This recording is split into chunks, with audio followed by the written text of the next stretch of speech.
नमस्कार मित्रों, आज मैं दिनकर की स्मृति में कुछ बातें करना चाहती हूँ। आज जब चीन और भारत में पेंगोंग झील, लद्दाख के आसपास 3 या 4 स्थानों पर दोनों देशों के सैनिक लगभग आमने सामने हैं और एक बार फिर से युद्ध की स्थितियाँ बनती हुई दिखाई दे रही हैं। उत्तराखंड की सीमाएं भी सुरक्षा की दृष्टि से संवेदनशील बनी हुई हैं। ऐसे में चीन बढ़ चढ़कर अपनी ताकत का एहसास करा रहा है। तब सहसा राष्ट्रकवि रामधारी सिंह दिनकर बहुत याद आ रही है।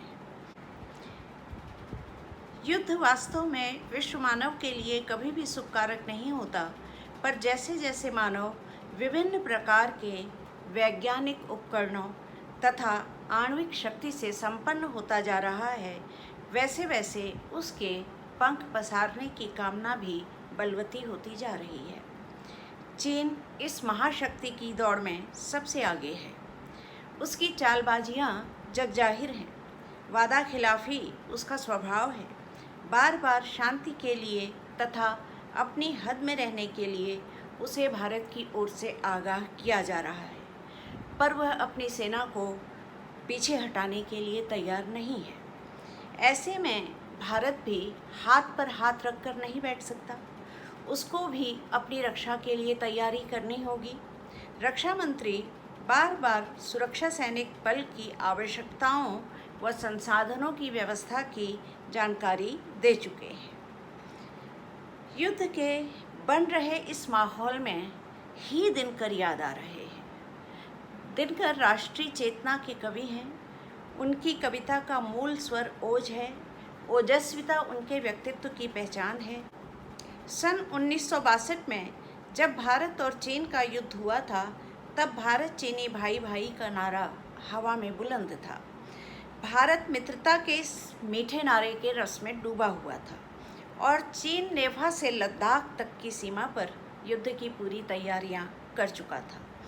पंचशील के सिद्धांत के अनुसार भारत इस गफलत में रहा कि युद्ध नहीं होगा, इसलिए भारत की युद्ध की तैयारी भी नहीं थी। गद्दार और वादाखोर चीन ने भारत पर हमला कर दिया और शांति तथा सौहार्दपूर्ण व्यवहार का दिखावा करके उसने पीठ पर छुरा भोंकने का काम किया। परिणाम स्वरूप भारत को मुंह की खानी पड़ी। दिनकर इस हार से बहुत व्यथित हुए। उनकी तेजस्विता कराह उठी। उस हार की पीड़ा, हार के कारण आवश्यकता पड़ने पर शांति के स्थान पर क्रांति की तैयारी पर बल देते हुए उन्होंने परशुराम की प्रतीक्षा नामक खंड काव्य की रचना की। यह पुस्तक 5 खंडों में विभक्त है। इसमें 18 कविताएं और हैं, जिनमें से अधिकांश सन 1962 में ही लिखी गई। यह पुस्तक सन 63 में प्रकाशित हुई और इसने साहित्य जगत में हलचल मचा दी।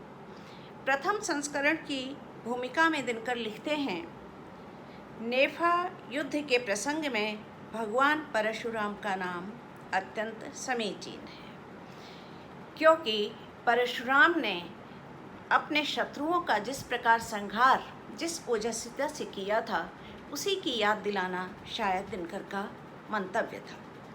युद्ध के उपरांत उनका आक्रोश परशुराम की प्रतीक्षा में कुछ इस प्रकार फूटा। जातीय गर्व पर क्रूर प्रहार हुआ है, माँ के किरीट पर ही यह वार हुआ है।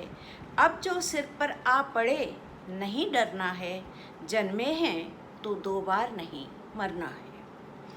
ऐसे समय पर एक रचनाकार की रचनाधर्मिता क्या होनी चाहिए, इस पर भी इसी पुस्तक में संकलित आपद धर्म शीर्षक कविता में स्वयं उन्होंने रचनाकार को संबोधित करते हुए लिखा, ओ उर्वशीकार कविता की गर्दन पर धरकर पांव खड़ा हो, हमें चाहिए गरम गीत उन्माद प्रलय का, अपनी ऊंचाई से तो कुछ और बढ़ा।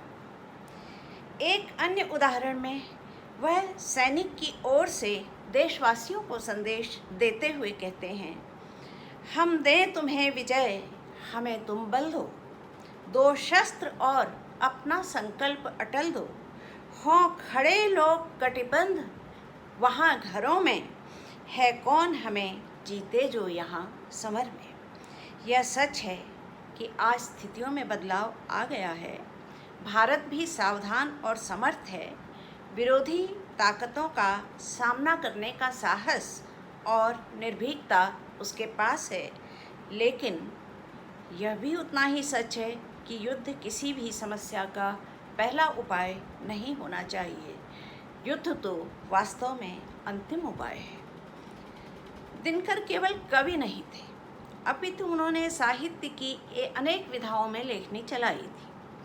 वह निबंधकार, समीक्षक, जीवनी आदि सभी विधाओं में लिख रहे थे।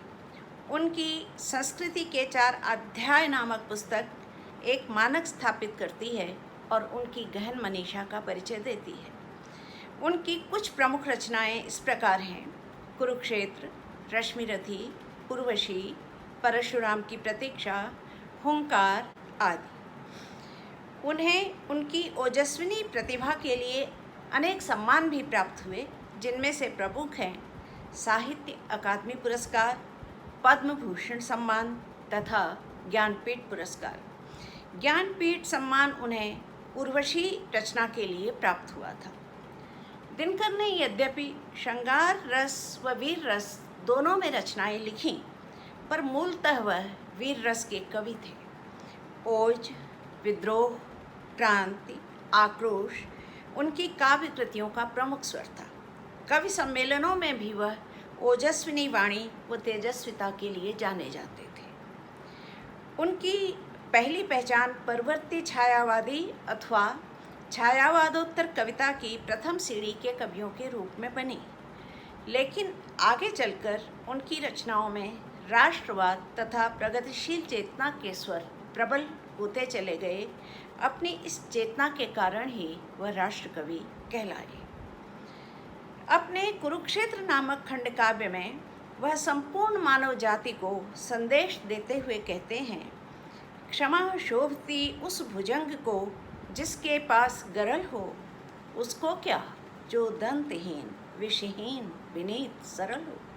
क्षमा, शांति, करुणा, सहृदयता जैसे मानवीय गुण किसी भी मानव तथा राष्ट्र के लिए आवश्यक गुण होने चाहिए, पर विरुद्ध और विपरीत परिस्थितियों में यही गुण दोष में न बदल जाएं, इसका ध्यान रखना भी अति आवश्यक है। परशुराम की प्रतीक्षा के माध्यम से दिनकर यही संदेश देते हैं।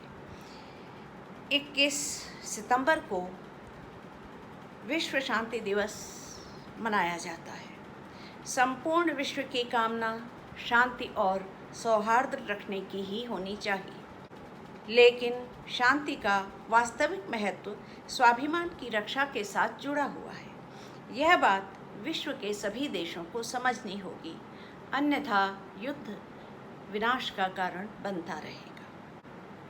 23 सितंबर को राष्ट्रकवि रामधारी सिंह दिनकर का जन्म दिवस भी है। इस अवसर पर उनकी पावन स्मृति को सादर नमन।